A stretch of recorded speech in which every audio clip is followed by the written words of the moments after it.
friends, welcome to our channel Sigma 85, the gateway to the future of tech, where we prepare for different competitive exams and bring the new content for you, be it SSC, CGL, CHSL, UPSC, or any other exams. There are some fundamentals you will need for them, right? So, we are going to prepare for them, and this time we have come up with the series of computer science. Yes, as you know, computer science is the basic fundamentals required everywhere. So here we will start from scratch and cover everything about computer science that you will require for the exams. So look carefully and get into all the concepts. So the very first thing we'll be starting is, as always, what is a computer, right? And I think you all know what is a computer, as we have all studied from our childhood that computer is an electronic device that processes, stores and retrieves data. So this is the definition, but this is kind of old definition. Like we also know that what are the computers performs? It performs four major functions like input, processing, storage and output. Okay, but let's take some examples too first, like typing in MS Word or just surfing on the internet. These are all the examples of computer, right? The things we perform using computer. But what if I ask you that the refrigerator at your home, is it a computer? So you'll be quite confused, like how a refrigerator can be a computer, right? So let's have an understanding. Computer is not something to be defined by its shape. We have some criteria that defines what is computer and what is not computer. So what are these criteria? First, we know input and output are the ones. Then process, store and programmable. These are some of the criteria that defines. Like if we talk about a traditional fridge, it definitely takes input, it definitely gives output. But what if I say, hey refrigerator, open the door? Will it open the door for me? No, right? So it cannot process the instructions I am giving to it. It is not programmable, hence it is not a computer. But if we talk about smart fridge, if we talk about washing machine, if we talk about calculator, yes, they can process my instructions. Like we have sensors, we can give them the input and they'll process our information. They can be programmed. So that's why they are called the computer. And if we talk about human brain is kind of similar to the computer. We cannot say human brain is a computer, but all the criteria are same, the computer works. So we are biological human beings and they are electronical. So moving ahead, let's now look that, see, here, as I told you, it's not the shape, size or purpose of a device that makes it a computer. It is the ability to take input, process it and store the information. So it makes the computer. So now moving ahead, let's look into some of the features of computer. Like there are some special qualities of computer we are using it, right? So what are these qualities? The very first one is speed. Like if we compare, a human will calculate the things slowly and the computer will calculate it very fast. Although we are the only ones to make the computer, but still it has some features which help us to perform the task easily. So speed, like in normal calculators also it can perform very easily. Now comes accuracy. Computers are highly accurate when programmed correctly, right? Then comes versatility. Versatility means it can perform different tasks at the same time. We can listen, we can type. And then comes the storage. Computers have a huge storage, like large amount of data can be stored. Now let's look into some of the applications of computers. Okay, applications means where we can use the computers, right? And computers can be used in different places. So the very first one is education. We all are learning and this is also a way we are learning, right? I am getting connected to you. How is it possible? Because of these computers only, right? Then we go to banks, their ATMs, online banking, UPI we are using, healthcare and patient records keeping, diagnostics and different machines we are using, railways, offices, government, be it any platform, computers are used everywhere. So these are the essential part of our life in present days. Moving ahead now, let's look into some of the components of a computer system. If we talk about a system, we have basically four main components, right? First is input unit, through which we give our instructions, like devices like keyboard and mouse. They take the data from the user. Then comes processing. Now, if we are giving some instructions, they need to be processed. So CPU is the one that processes the data. Then comes storage unit devices. if we are giving the data, it needs to be stored somewhere, right? So these storage units like hard disk and SSDs are used, which stores the data. And then comes output unit like monitors and printers that displays the results. So these are the basic four components of any of the computer system. Moving ahead, now we are going to look in the history of computers, like before generations. Like when was the first time this computer was developed? Or is it the same we are using today? No, no.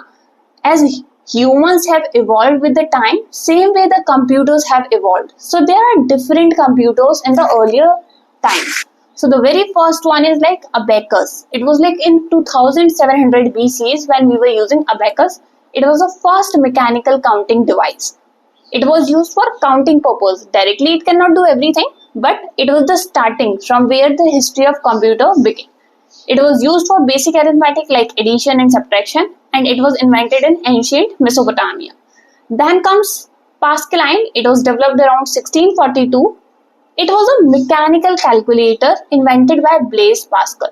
So this was counting device only, but it was a calculator. It can perform different things and it used gears and wheels to add and subtract numbers.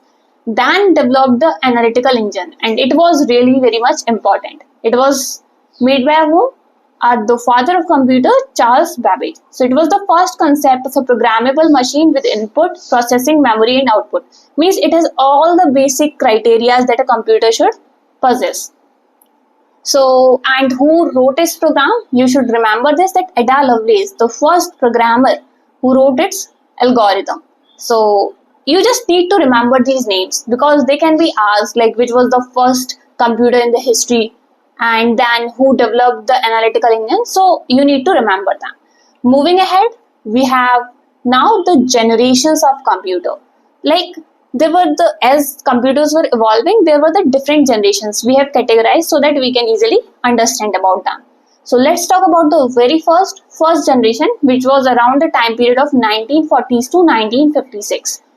And that technology was of vacuum tubes. So the technology was of vacuum tubes and they were like very big in size. As you can see in the picture, this is the first generation computer. Like they used to occupy the entire room. So think how much heat they used to produce, how slow they were. But it was the very first time the computers were used. Examples we need to remember are ENIAC, UNIVAC, IBM 701. So these are the first generation computers. Now what were the advantages of it? It was the first automatic electronic digital computer. Now this was also a great achievement in that time that we had an automatic electronic computer. But disadvantages, as you know, it was so heavy, it was so big and it used to generate a lot of heat. So as we move ahead, now comes our second generation of computer. It was a time period from 1956 to 1963. This was our transistor computers, right? So what was the technology used? The technology used were transistors. Now we moved from vacuum tubes to the transistors. They were more smaller and more reliable than vacuum tubes. Programming language which we were using in the first generation, we were using binary language, but now we jumped on to our assembly language, and the examples of some of the high level languages used was COBOL, Fortran. These are earlier programming languages we had. Now its size were smaller than first generation and speed also became faster. So these are some of the advantages. But what are the disadvantages still? It is still large and needs air conditioning, which is not possible, right? So moving ahead, we had our third generation of computer. Yes. So now let's look into the third generation of computer. In this, it was the time period from 1964 to 1971. ICs means integrated circuits computers were used. So the technology was of IC, which had many transistors on a single chip. So what is IC basically? IC is a collection of many transistors on a chip. Now the programming language which were used were high level languages. Now we started using the high level languages. And what are high level languages? When we can communicate to the computer in our own language. Like as we know, computer only understands 0 and 1. But I am able to communicate with computer in English. You can communicate in Hindi directly. So this is known as high level programming languages. Now what are the features? It had keyboard, monitors and operating system which was introduced. Example is IBM 360 series. Like these examples can be easily asked in the objective question. So we need to remember these things. Now, advantages are more compact, faster, and more efficient. Disadvantages are still it was expensive for individuals. Like everyone cannot afford them, right? Now, moving on to the fourth generation of computer, it is the technology of microprocessors, like CPU on a single chip. Earlier it was transistors, but now the size became more smaller, which led to the creation of PCs. Now, this was the time when personal computers were started to use. Examples we can remember as Apple II, IBM PC, modern desktops, laptops. Advantages, it becomes more affordable, and disadvantages, still dependent on humans for input.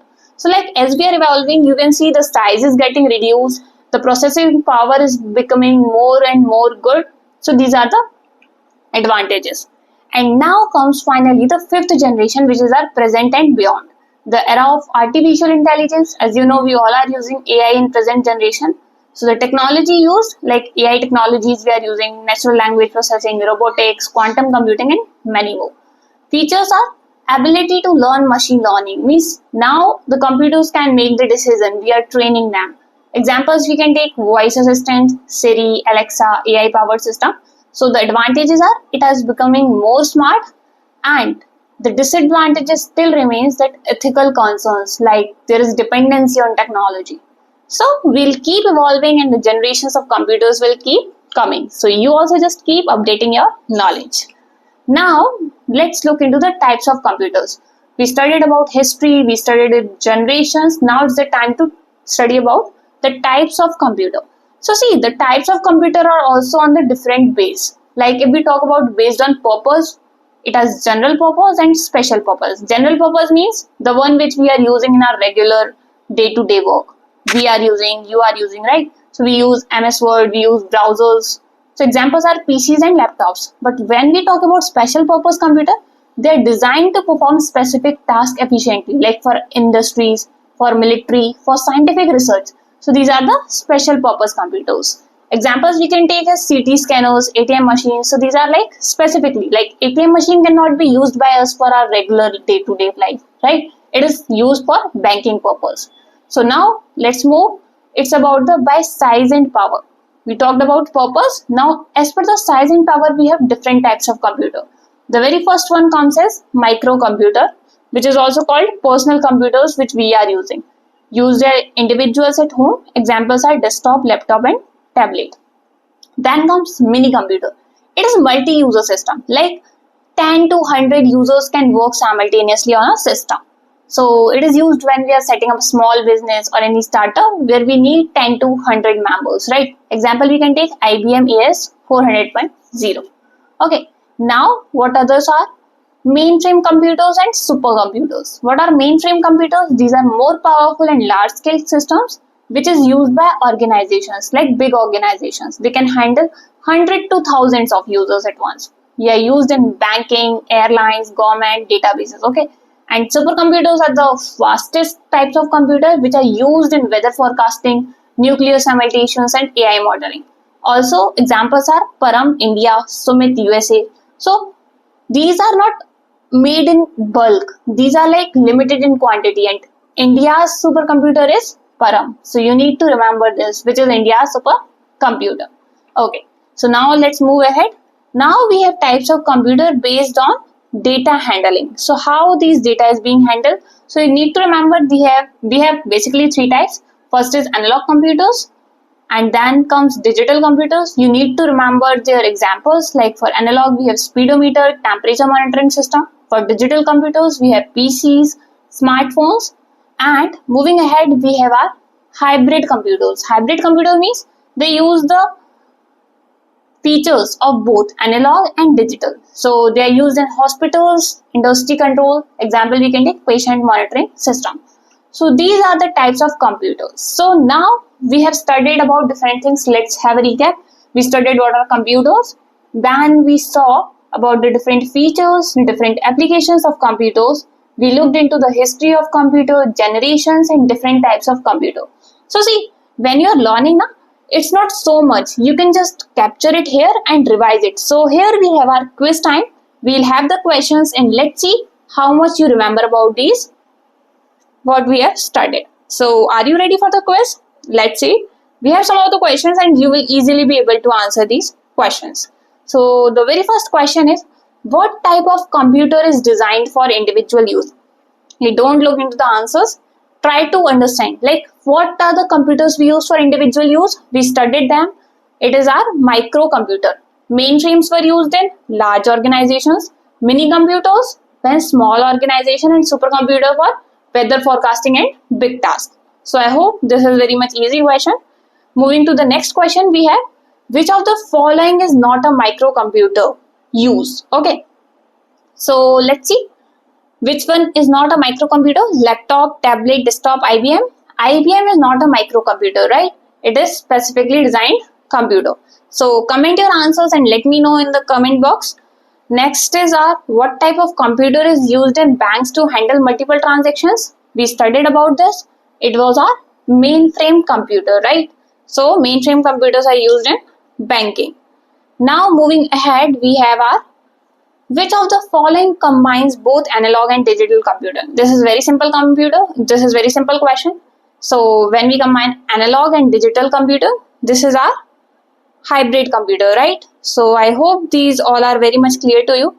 We have just covered the very basics and slowly we'll just move ahead and we'll also learn about different things. Okay. So now, which type of computer is commonly used in hospitals for monitoring patients? Try to remember, we studied about this. We need different purposes, like computer should be able to perform different things. So we use the hybrid computers. Okay. So these are how the MCQs comes. You can easily attempt them if you know all the basic concepts. So this brings to the end of the session where we studied about the different basics of the computer science. In further videos, we'll just continue with this series and cover all the important things for this lecture. So hope you enjoyed and got to learn. Let us know if you found this helpful. Do like, share and subscribe to Sigma Edify for more exam oriented high quality content. So stay curious, keep learning. So thank you for watching.